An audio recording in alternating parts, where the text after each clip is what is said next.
Welcome back. Trump is back, but with someone who has just arrived on the island of a strange building. It appears to be some sort of temple. Oh, what's his name? Jeffrey Epstein. As you can see, we're continuing the previous video to see whether Donald J. Trump can survive Epstein Island in Rimworld. For the sake of disclosure, let's be clear, this is a fictional game in a fictional world. Any resemblance to real-world politics is purely coincidental. If you can't separate reality from fiction, now is the time to stop watching. With the temple, the colony's wealth is now shooting up. It's time to focus on Trump's safety. The solution is to extend the trap corridor. If the raiders want to get in, they'll have to crawl over a mile of spikes first. Though, with all these wooden traps, I'm starting to wonder how long we need before we have to swap to something that has a higher damage rate. While he's at it, Trump starts tearing down the walls from the now spare room at the top of the base. That'll become storage later, as the current shelves are full and right on cue, a raid arrives, 4 raiders, all armed with big guns, because the temple has made Cassandra want to send even greater raids to the island. I draft Mickey and Trump, and station them just inside the entrance, safely behind the spike corridor. The plan is to let the traps kill the invaders, and then finish whoever makes it through. In the end, only one raider manages to get into firing range, and he goes down before he can do any damage. As a bonus, Epstein, the colony's newest, strange and bizarre member, gets to pick up one of the raiders' weapons. Congratulations, Epstein's island defenses just went up. Epstein gets a mental break first, then Trump wanders off in a daze, leaving the base's leadership in the hands of, well, no one.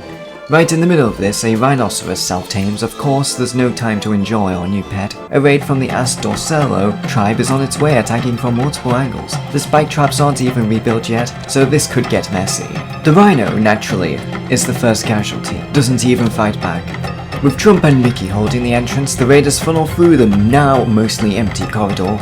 Thankfully, they're armed with bows, which makes them easy targets as they can't cover, and they can't get close.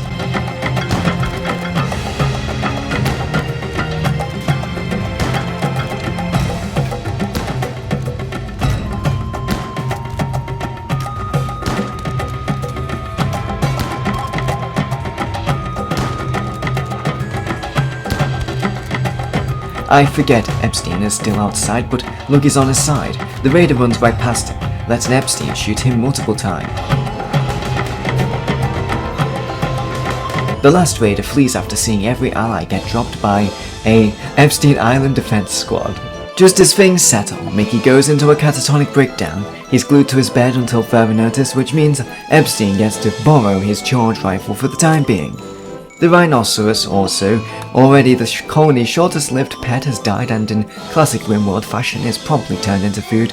No sense wasting good meat. Then, a transport pod crashes down delivering an Anthro named Tanner. We rescue him, hoping he'll stick around and join the colony.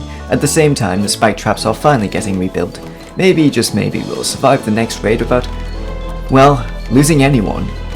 As per a commenter's request, Bro forgot the dementia health condition. Well, not anymore. Trump now officially has dementia. I originally avoided this to prevent political engagement in the comments, but sometimes you have to respect the wishes of the audience. Naturally, it's time for an obligatory raid. This round, it's a squad of 5 Mousekin. They're medieval, which means they're bringing basically awful weapons and bows to a gunfight. They charge down the spike corridor, 4 die almost immediately, with Trump finishing the last one off, while the 5th turns and flees. Probably the only one with a sense of self-preservation. On the downside, Tanner, our crash-landed Anthro, recovered and decided to leave the island. To boost base defenses, I scrap the wooden spike traps and start replacing them with slate. They have more damage, they're less flammable, and a little more intimidating for raiders. Then there's another raid. There's 5 raiders, which is bad news as our spike trap corridor has not finished construction. Trump is busy on it, and I did not think for a second that Rimworld's Pathfinding would be so dumb not to make him, who, by the way, built the traps, avoid the traps while walking on the squares, as I'd seen him do that before. Instead, it wants him to leave the other way, and Trump marches right into the raiders instead of safety. He's downed quickly, and they try to abduct him. Fucking go that way, you stupid idiot! Oh my god!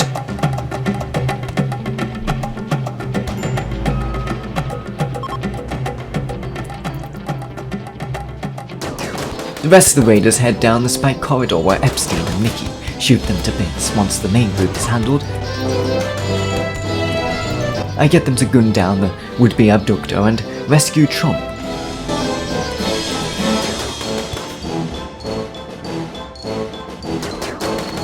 So, we managed to avoid disaster barely, with Rimworld's awful pathfinding AI. Why is the AI so bad? Being the greatest threat to the Trump colony survival. Why is the AI actually so bad in this game? I wanted you to go over that way. Naturally, Trump develops an infection. The room is so filthy, so no surprises there. I have Mickey tend to him, hoping for the best. If he doesn't pull through, the playthrough ends. Rest you fucking idiot.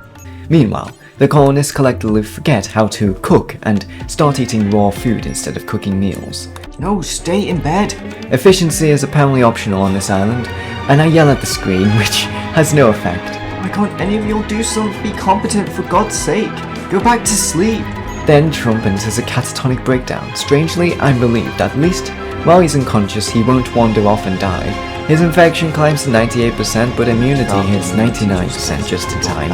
He survives, only just barely though. Literally haul them. If you don't like bodies though, haul them. Why are you cleaning all the time and not actually doing anything useful? Fucking plant cook. Mickey decides it's time for a slaughter mental break and immediately kills the colony's her, the one pet that survived since the last Trump episode. Thanks, Mickey. If something bad happens to you now, you're on your own. Sure enough, a lynx starts hunting Mickey almost immediately. I leave him to his fate. If he survives, he earns his keep. If not, well, that's just karma.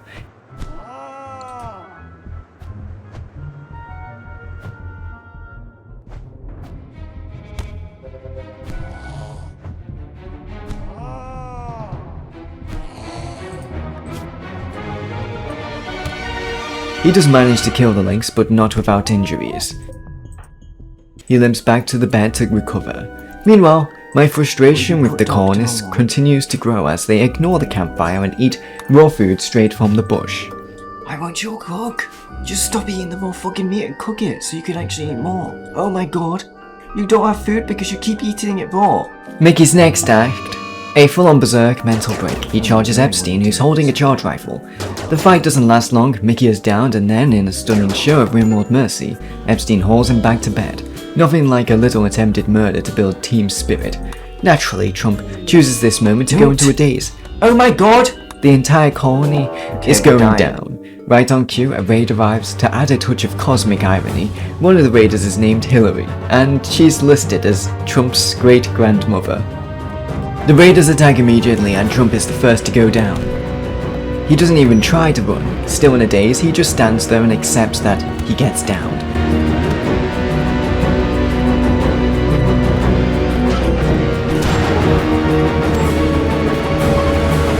Then the raiders die in the spike corridor. But Trump gets dragged off map before Epstein can do anything about it. Epstein then goes berserk and attacks a wandering merchant who promptly knocks him out. With the last colonist down, the game sends a man in black, the classic Rimworld last chance mechanic. But honestly, I think we all saw this coming. Trump didn't survive Rimworld, not much hope for a 79-year-old on a hostile planet really. Sometimes it's just a matter of luck and, well, having teammates that work, but it seems that this playthrough that did not happen. Well, thanks for watching and I will see you all in the next Rimworld adventure.